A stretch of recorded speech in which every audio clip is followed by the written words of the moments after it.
Mesdames, Messieurs, chers amis, permettez-moi de vous présenter à l'aube de cette nouvelle année mes meilleurs vœux. Meilleurs vœux pour cette année 2012, pour chacune et chacun d'entre vous, mais aussi pour tous ceux qui vous sont chers.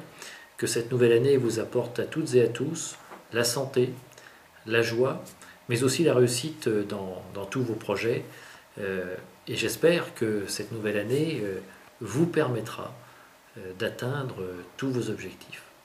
2012 sera une année, comme vous le savez, importante pour la France, mais aussi pour notre département.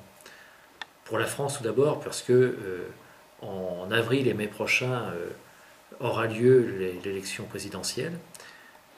Au-delà des différences qui peuvent exister dans notre communauté nivernaise, il est important que chacune et chacun d'entre nous saisisse ce moment de démocratie pour exprimer ses souhaits, ses volontés pour les 5 années qui viennent.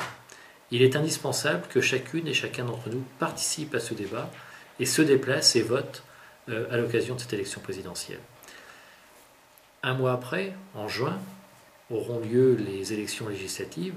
Vous savez que je suis candidat à ces élections législatives. Et je voudrais dire à l'occasion de cette nouvelle année qu'il faut absolument que les Nivernaises et les Nivernais soient persuadés qu'une autre voie est possible pour notre département. Depuis trop longtemps, ce département est dirigé par une même famille politique, et c'est cette famille politique qui nous a entraînés dans la situation dans laquelle nous nous trouvons aujourd'hui. Vous avez sans doute lu dans le journal du Centre de voilà quelques jours que c'était dans la Nièvre où le chômage progressait le plus par rapport aux autres départements bourguignons. Alors qu'en région Bourgogne, sur le mois de novembre, le chômage a baissé, il a continué à progresser dans notre département. Et sur les 12 derniers mois, c'est dans notre département qu'il progresse le plus.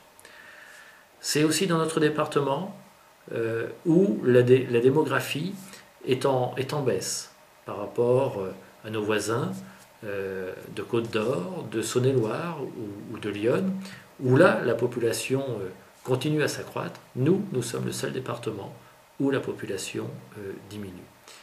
De même, nous sommes le seul département où la pauvreté s'accroît, ou tout au moins où elle s'accroît davantage que dans les départements voisins.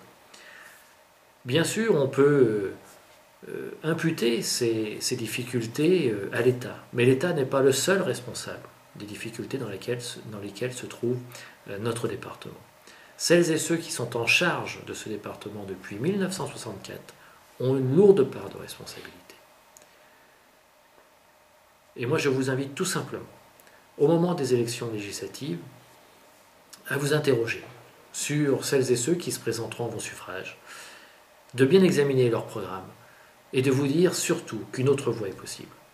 Voilà le message que je souhaite vous délivrer en ces premiers jours de l'année 2012, que je souhaite une nouvelle fois à chacune et chacun d'entre vous une année 2012 la plus heureuse possible. À bientôt.